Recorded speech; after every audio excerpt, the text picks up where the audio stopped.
अपने देश में जो अनेक प्रश्न हैं, उसमें सबसे बड़ा प्रश्न है कि यहाँ पर औरतों को और आदमियों को अलग अलग तरीके से देखा जाता। पता नहीं ये कैसे आया, क्योंकि अपने शास्त्रों में तो लिखा नहीं है। कहते हैं शास्त्रों में कि यत्र पूज्यन्ते नार्य, नार्या जहाँ पूजनी होती है तत्र रमन्ते देवता। तो पता नहीं कैसे हमारे देश में इस तरह की स्थिति संपन्न हुई है, जिससे औरतों के प्रति कोई भी आदर नहीं। विशेषतः मेरा विवाह यूपी में हुआ और मैं देखकर हैरान हुई कि यूपी में घरेलू औरतों का कोई स्थान ही नहीं है। उनमें और नौकरानियों में कोई फर्क ही नहीं है। ये इस प्रकार क्यों हुआ और क्यों हो रहा? क्योंकि लोग उस ओर जागरूक नहीं। और कभी कभी देख करके तो रोना आता है, जिस तरह से औरतों को छला है, घर से निकाल दिया, कोई वजह नहीं, यूं ही घर से निकाल दिया। और ऐसे बहुत सारे हमने जीवन में अनुभव लिए और जिसकी वजह से अत्यंत व्यथित हो गए। समझ में नहीं आता था किस तरह से क्यों औरतों को सताया जा रहा है, और इनके रहने की भी कोई व्यवस्था नहीं। जब घर से निकल गई तो उनको देखने वाला भी कोई नहीं। बाल बच्चे लेकर के निकल आएंगी बेचारी।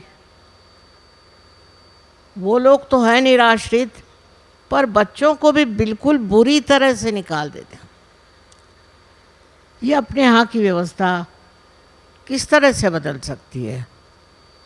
इसका कोई इलाज है या नहीं? मैंने बहुत बार सोचा कि इसके बारे में लिखना चाहिए, पर लिखने से कुछ नहीं होगा। इसके लिए कोई व्यवस्थित रूप से कोई इंतज़ाम करना होगा, कोई व्यवस्था करनी होगी। और एक तरह से बड़ा दिल कचोटता था। ऐसी अनेक अनेक औरतें देखी हमने, जो आज रास्ते पर भीख मांग रही। लोगों ने बताया कि ये अच्छा तरीका है भीख मांगने का। मैंने कहा भाई, तुमको मांगना पड़े तो पता चले। औरतों के प्रति एक अत्यंत उदासीन प्रवृत्ति जो अपने देश में आ गई है, मुझे उससे तो रोना ही आता था। और इसीलिए मैंने ठाम लिया था कि इनके रहन सहन का, इनके खान पीन का, इन बिचारी औरतों का कुछ न कोई इलाज करना चाहिए। वो लोग रास्ते में भीख मांगती हैं, हर तरह का काम करती हैं। उनको मैंने घर में बुलाया, उनसे बातचीत करी, तो कोई कारण नज़र नहीं आता। आदमियों को कोई औरत अच्छी लग गई, इसको छुट्टी करो, दूसरा कुछ बहाना करके औरत को घर से निकाल दो। पता नहीं क्यों औरत एक महान जीवन है, उसी से सारा संसार खड़ा होता है। उसी से अपने देश में हजारों बाल बच्चे संसार में आते हैं, पर उनके प्रति इस तरह बेकदरी से लोग पेश आते हैं कि सहते सहते औरत भी पागल हो जाए। पर नहीं, वो अपने बच्चों की वजह से बड़े हिम्मत से जीती है, लेकिन करे क्या? उसके पास कोई खाने का ज़रिया नहीं, कोई तरीका नहीं है, तो वो क्या करे? कहाँ जाए? किससे भीख मांगे? कोई उनको दरवाजे में भी खड़ा नहीं करता। इसका कोई इलाज मुझे दिखाई नहीं दिया। इसीलिए मैंने बहुत सोचा कि सबसे बड़ा काम अगर कुछ है तो इन औरतों के लिए कोई स्थान बना देना। मैंने यही सोचा कि यहाँ आकर के वो सीख लेंगे, कुछ न कुछ काम सीख लेंगे। इसके अलावा ये लोग मालिश करना सीख सकती हैं।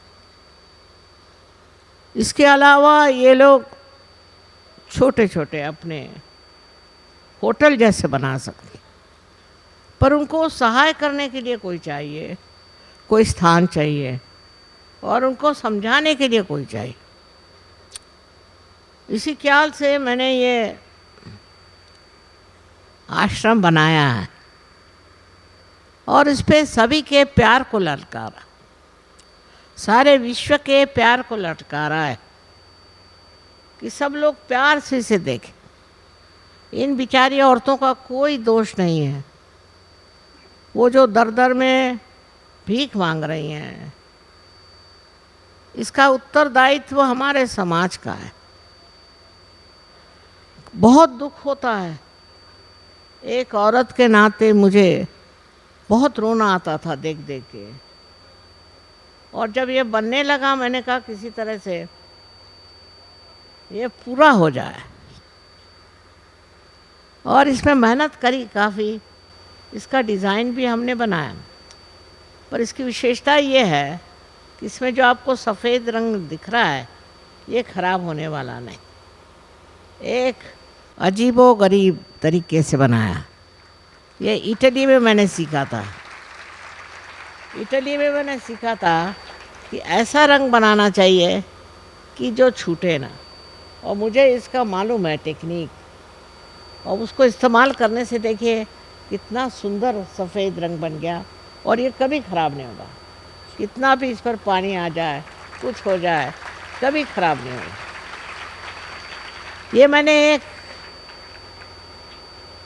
एक्सपेरिमेंट के तरह से, लेकिन ये चीज़ है बड़ी अच्छी, क्योंकि अपने देश में पता नहीं क्यों इस तरह के लोग चीज़ नहीं बनाते।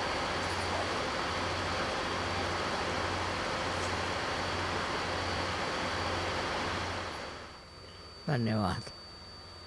और इस तरह की चीज़ बनाना कोई मुश्किल नहीं। मैंने कितनों से कहा कि आप इसको इस्तेमाल करें। सो यही बात हुई कि कौन करे तवालत, कौन करे आफत। इसमें कोई तवालत नहीं है, कोई आफत नहीं है, पर हमारे देश में एक और प्रथा चल पड़ी है कि जैसे चले वैसे ही चलने दो। फिर आप क्या बात कर सकते हैं? यहाँ एक से एक विद्वान हो गए, संस्कृत के पंडित हो गए, इतना ज्ञान दे गए, पर लोगों को इसका बिल्कुल अंदाज नहीं है। वो जानते ही नहीं कि कितने महान बड़े देश में आप पैदा हुए हैं और इसके अंदर कितना ज्ञान दे गए। यही कि औरतों को आप बिल्कुल कुछ नहीं समझते। औरतों को बिल्कुल जैसे कोई भिखारियों जैसे रखा जाता है। पति जो है वो शराब पिएगा और बीबी को मारेगा, और मारेगा नहीं तो भी उसको कुछ सहूलियत नहीं है, कोई सुविधा नहीं बेचारी को। वो किसी तरह से भी रह ले। हाँ, अगर वो कोई रईस की लड़की होगी तो ठीक है, नहीं तो बहुत सताते। और इस तरह से कितनी ही औरतें अपने आप पछाड़ी गई हैं। उसमें से कुछ तो घर से निकल खड़ी हो गई और भीख मांग रही, और कुछ ऐसी भी हैं जो घर में ही सड़ गल रही है, घर में ही रोते रहती और किसी तरह से अपना जीवन काट रहे हैं। पता नहीं समाज में इसके प्रति अभी खासकर इधर, खासकर अपने यूपी में इधर ध्यान नहीं गया। महाराष्ट्र में एक बात अच्छी हुई कि वहाँ पर 2-3 समाज सुधारक निकले। उन समाज सुधारकों ने बहुत कार्य किया। उनके वजह से वहाँ पर यूनिवर्सिटीज़ बन गई, औरतों को बहुत अच्छा शिक्षण मिला और लोग देखने लगे कि औरतों में भी बहुत गुण है।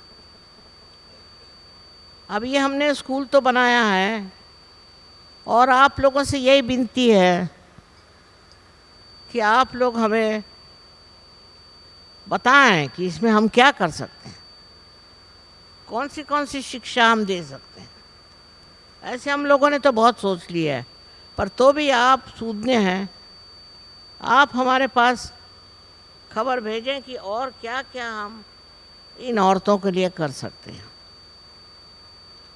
प्रदेश में हमने देखा कि वहाँ कायदा कानून ऐसा है कि कोई भी औरतों को इस तरह से सता नहीं सकता, ऐसी उनकी दुर्दशा नहीं होती। ये अपने ही देश की विशेषता है जहाँ पर कि ऐसी औरतों की दुर्दशा होती है। प्रदेश में हम बहुत साल रहे, जाते आते रहे, सो ये फ़र्क बहुत मुझे मालूम हुआ, बड़ा महसूस हुआ कि यहाँ पर देखिए कि एक औरत की कोई कीमत ही नहीं है। वही बच्चे पैदा करती है, वही संवारती है। वो भारतीय नारी तो वैसे भी बड़ी सुंदर होती है, बहुत कार्यक्षम, बहुत दक्ष और बहुत ही ज़्यादा मोहब्बत वाली होती है। यहाँ की माताएं तो मशहूर हैं, पर हमारे यहाँ उनके लिए कोई प्रेम आदर नहीं। पता नहीं ऐसा क्यों। हाँ, वहाँ ज़रूर है, औरतों ने ही अपना मंच बनाया हुआ है, उन्होंने अपने लिए सब ये स्थापित कर लिया है और इस देश में उनको पूछने वाला कोई नहीं। इसी ख्याल से एक छोटा सा यह आश्रम हमने बनाया है कि इस आश्रम में जो लोग आए, लड़कियां, औरतें, उनको दे दिया जाए ज्ञान, अपने पांव पर खड़े होना और सहयोग भी उसके साथ साथ। अगर वो इसको प्राप्त कर लें तो वो बहुत अभिमान के साथ और गौरव के साथ रह सकते हैं। यही आश्रम में हम बहुत सी इंडस्ट्रीज भी बना सकते हैं, बहुत से खाने पीने की चीज़ें बना सकते हैं और बहुत से उच्च तरह के भी शिक्षण दिया जा सकता है। ये तो देखा जाएगा कि किन औरतों में इसकी क्षमता है, कितनी औरतें इसमें उठ खड़ी होती हैं। कभी कभी हमने देखा है कि ऐसे ही जगहों से जहाँ पर औरतों को इतना कुचला गया है, बड़े बड़े स्थानों में औरतें उठ खड़ी हुई हैं, पर हमको उन्हें मदद करनी होगी, उनको देखना होगा, क्योंकि जो हो रहा है वो अपने समाज के लिए बहुत हानिकारक है और बड़ी दुष्टता की निशानी है। उस तरफ हमारा ध्यान ही नहीं है, पता नहीं कैसे। उधर ध्यान देना बहुत ज़रूरी है। और जो ये औरतों के तरफ हमारा कहना चाहिए कि उनके लिए जो हमारे दिल में, हृदय में जो श्रद्धा होनी चाहिए वो नहीं, बिल्कुल नहीं। और हम बुरी तरह से उनको सताते भी हैं, पीटते भी हैं, बात बात में मारते भी हैं। ऐसे ऐसे मेरे पास कहानियाँ हैं कि मैं उनको अभी अगर सुनाऊं तो आप सब रो पड़िएगा। मैं बहुत रो चुकी। अब चाहती हूँ कि कुछ न कुछ मार्ग ढूंढा जाए, और उसलिए एक छोटा सा ये प्रयास किया है। इसको बढ़ा भी सकते हैं बाद में, और फिर यहाँ से जो औरतें ठीक हो करके जाएंगी, जो यहाँ से कहना चाहिए कि परिपक्व होके जाएंगे, वो कुछ न कुछ अपने ज़िंदगी में करेंगे। इतना ही नहीं, वो अपने को संभाल सकती हैं, अपने बच्चों को भी संभाल सकती हैं, और बाइज्जत अपनी ज़िंदगी निभा सकती हैं। ये बहुत ज़रूरी है। उनको कितना भी आप शिक्षण दीजिए, कुछ दीजिए, घर में उनकी अगर इज्जत होती नहीं तो वो क्या करेगी बेचारी। उनकी पढ़ाई लिखाई की इज्जत अगर नहीं होती तो वो क्या करेगी। इसलिए कोशिश यही करनी है कि इनको इस लायक बना दिया जाए, इन औरतों में ये आ जाए हुनर कि वो स्वाभिमान के साथ अपनी ज़िंदगी काट सके। वो भी इंसान है, वो कोई जानवर तो नहीं है, वो भी इंसान है, और इंसान की पदवी उनको देना ये नितांत आवश्यक बात है। अगर हम ये बात नहीं समझेंगे, पहले तो अपने घर द्वार से शुरू करें, वहीं से देखिए कि कैसे क्या चल रहा है। हमने तो बहुत बहुत नज़दीकी तरीके से देखा है, और सिवाय रोने के और कोई मार्ग नहीं था। तो इससे सुनाई नहीं दे रहा थोड़ा सा।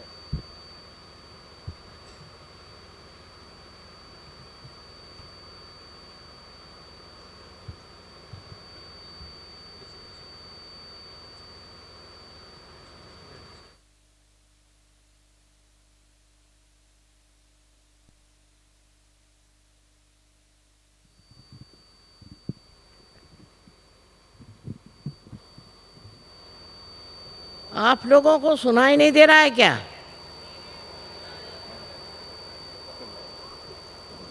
जिन लोगों को सुनाई नहीं दे रहा, हाथ ऊपर करिए। ठीक है, सबको सुनाई दे रहा है। सुनाई देगा और अच्छा सुनाई देगा। अब अच्छा और सुनाई देगा। मैं जान करके हिंदी में बोल रही हूँ, क्योंकि परदेसी लोग हैं, इनके सामने अपने देश की औरतों की निंदा कैसे करें।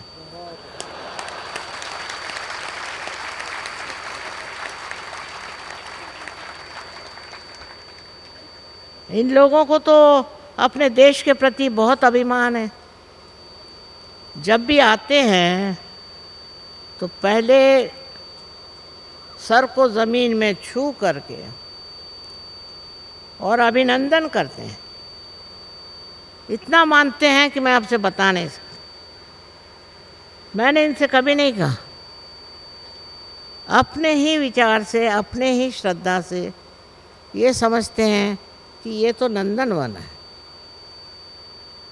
और उनको अभी तक यहाँ की दुर्दशा का पता नहीं है। इसलिए मैं नहीं चाहती कि इन लोगों को बताया जाए अपने देश की बुराई करने में क्या रखा है। पर जो बुराई है उसको निकालना चाहिए, उसको हटाना चाहिए, उसको एकदम साफ कर देना चाहिए। यही बात मैं आप सबसे कह रही हूँ। वहाँ औरतों का मान होने का कोई विशेष कारण तो है नहीं, पर वहाँ के कायदे कानून ऐसे बन गए थे कि कोई भी औरत, वो कहीं पढ़ी हो नहीं हो, कैसी भी हो, उसकी बेइज्जती नहीं होती। इसलिए हमें भी चाहिए कि हम भी समझे कि ये बहुत बड़ी बात है कि हम भी अपनी औरतों का मान करें और उनके प्रति श्रद्धा रखें। हमने तो इतनी भयंकर चीज़ें देखी हैं कि विश्वास नहीं होता कि कोई इंसान दूसरे इंसान को इस तरह से छल सकता है, सता सकता है, परेशान कर सकता है। एक अजीब तरह की गुलामी है। हम तो अंग्रेज़ों के गुलामी से तो छुटकारा पा गए, लेकिन हमारे समाज में जो इस तरह की गुलामी है उससे छुटकारा पाना बहुत ज़रूरी है। हमारे देश की महिलाएं मेरे ख्याल से कम 70% और बाकी आदमी लोग हैं। इतना होते भी आदमियों में बड़ा घमंड है, अपने को पता नहीं क्या समझते हैं और सोचते हैं कि हम चाहे जो भी कर लें सब मामला ठीक हो जाएगा। ऐसा नहीं। एक औरत भी स्त्री है, एक समाज का बड़ा भारी घटक। उनके साथ जो भी आप जाति करिएगा उसका फल आपको और आपके बच्चों को भोगना ही पड़ेगा। अब हम लोग देखते हैं कि हमारे बच्चे भी खराब हो रहे हैं, क्योंकि उन पर नियंत्रण कौन करे। माँ को तो कोई अधिकार नहीं और बाप को फुर्सत नहीं, तो उन बच्चों को ठीक कौन करेगा और कौन देखेगा। ये तो घर घर की कहानी है। मैंने तो देखा है कि यूपी में देखिए कि कॉलेज में जाने वाले लड़के दिन दहाड़े कॉलेज से छुट्टी पा करके और किसी भी रेलगाड़ी पे चढ़ जाएंगे और वहाँ लूट खसोट करेंगे। और उनकी माँ लोग करेंगी क्या? वो तो कुछ बोल नहीं सकती, उनका तो कोई सुनता नहीं। इस चीज़ को बदलना चाहिए और अपने घर की जो औरतें हैं उनके सामाजिक व्यवस्था उसकी उन्नति करनी चाहिए, उसके और विचार करना चाहिए। जो अपने घर में है वहाँ से जब शुरू होगा तो और भी जगह हो जाएगा। और मुझे इसके लिए नितांत तकलीफ़ होती रही। हम तो क्या बताएं आपसे, स्वभाव से ही बेकार है, सहन नहीं होता। जब ये बिल्डिंग बनने को हुई हमने कहा कुछ भी करो, पैसा ऐसा दे देंगे, पर ये बिल्डिंग बनाओ किसी तरह से। और जब ये बिल्डिंग बन गई तो मुझे बड़ी खुशी हुई। कम से कम एक चीज़ ऐसी बनी है, ऐसी एक चीज़ बन गई कि जिससे औरतों की तरफ ध्यान आकर्षित होगा और लोग उनको कुछ तो उनको मोहब्बत से, इज्जत से रखेंगे। ये दुर्दशा मुझे नई तरीके से क्या बताना है, जो है सो है। पर आप लोग अपने वैयक्तिक जीवन में देखें कि आपके यहाँ औरतों का क्या हाल है, आपकी माँ बहन उनका क्या हाल है, और उसके बाद समाज की ओर दृष्टि करें। ये ठीक हो जाने से आपका देश बहुत उन्नति पे पहुंच जाएगा, बहुत ऊंचा उठ जाएगा। जहाँ पर औरत निर्देश करती है और संभालती है, वहाँ बड़े महान लोग हो गए। पर यहाँ जिस तरह से घटित हो रहा है, इस छोटे से प्रयास से मुझे आशा है कि कुछ तो हालात ठीक होंगे। और इतने दिन से मैं जिस चीज़ के लिए रोती रही और परेशान थी, उसके और सबका ध्यान जाए और सब लोग उस ओर देखें। सहयोग से आप आत्मा को प्राप्त होते हैं, ठीक है, आत्मा को जानते हैं, पर सबके तरफ आपकी जो दृष्टि है उसमें करुणा होनी चाहिए। आत्मा को प्राप्त करके आपके अंदर करुणा नहीं हुई तो क्या फ़ायदा है? करुणा होनी चाहिए। और उस करुणा में आप देखिए चारों तरफ, आप देखकर परेशान हो जाए कि ये माएँ और बहनें किस दुष्ट चक्र में फंस गई हैं। इसके लिए आपसे विनती है मुझे कि आप आस पास आँख घुमा कर देखिए, घर बाहर देखिए, और औरतों की जो स्थिति बनाई हुई है उसे व्यवस्थित करने का प्रयत्न करें। हमने तो एक छोटा सा प्रयास किया है, पर आप लोग बहुत कुछ कर सकते हैं। और इसीलिए मैं आप सबसे विनती करती हूँ कि जैसा आप मुझे प्यार करते हैं ऐसे ही अपने माँ को और अपने बहनों को प्यार करें।